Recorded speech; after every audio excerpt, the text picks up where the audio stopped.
রাজ্যসভার সাংসদ হিসেবে বাংলা ভাষাতেই শপথ গ্রহণ করলেন ত্রিপুরার প্রদেশ বিজেপি সভাপতি রাজীব ভট্টাচার্য। ত্রিপুরার নবনিযুক্ত রাজ্যসভার সাংসদ রূপে নির্বাচিত হবার পর মঙ্গলবার দিল্লিতে বাংলা ভাষাতেই রাজ্যসভার সাংসদ হিসেবে শপথ নিলেন ত্রিপুরার প্রদেশ বিজেপির সভাপতি রাজীব ভট্টাচার্য। ওনাকে শপথ বাক্য পাঠ করালেন ভারতের উপরাষ্ট্রপতি জগদীপ ধনখড়। আগামী দিনে রাজ্যসভায় ত্রিপুরাবাসীর হয়ে ভারতবর্ষের প্রধানমন্ত্রী নরেন্দ্র মোদীর ভারত বিকশিত ত্রিপুরা নির্মাণের সংকল্পে অঙ্গীকার নিয়ে কাজ করে যাবেন বলে জানিয়েছেন নবনিযুক্ত রাজ্যসভার সাংসদ তথা ত্রিপুরা প্রদেশ বিজেপির সভাপতি রাজীব ভট্টাচার্য।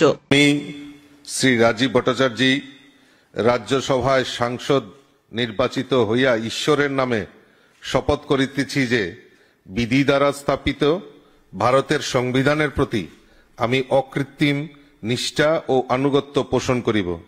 আমি ভারতের সার্বভৌমত্ব ও অখণ্ডতাকে রক্ষা করিব এবং যে কর্তব্যভার আমি গ্রহণ করিতে উদ্যত হইয়াছি তাহা নিষ্ঠাপূর্বক নির্বাহ করিব।